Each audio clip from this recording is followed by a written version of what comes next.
بڑی جید و جہد کے بعد ہمیں یہ آزادی حاصل ہوئی تو ہمیں اس نعمت کا اللہ پاک سے شکر ادا کرنا چاہیے۔ السلام علیکم 79 نیوز کے ساتھ میں ہوں ساجد رائیون۔ سب سے پہلے ایک اہم خبر، راجپوت قومی الائنس کے مرکزی چیئرمین راؤ ندیم احمد کی جانب سے ایک اہم اعلان۔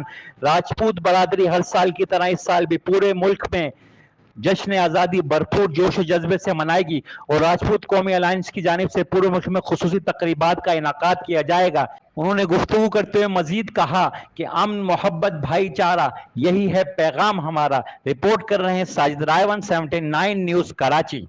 السلام علیکم، 79 نیوز کے ساتھ میں ہوں ساجد رائیون۔ آج ہمارے اسٹوڈیو میں راجپوت قومی الائنس کے مرکزی چیئرمین جناب راؤ ندیم احمد صاحب موجود ہیں۔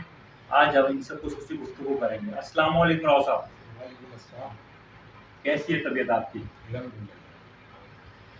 سب سے پہلے تو جیسے کہ آپ کو پتہ ہے کہ ابھی کچھ دن بعد جشن آزادی آ رہی ہے، اس حوالے سے آپ جو ہے خاص کر اپنی راجپوت برادری اور پوری پاکستانی قوم کو کیا پیغام دینا چاہیں گے؟ سب سے پہلے تو میں راجپوت قومی الائنس کے پلیٹ فارم سے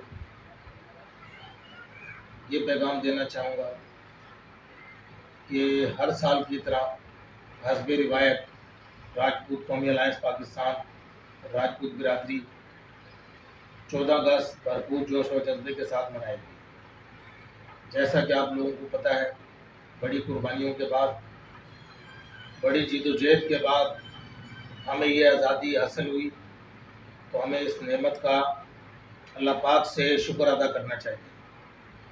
14 اگست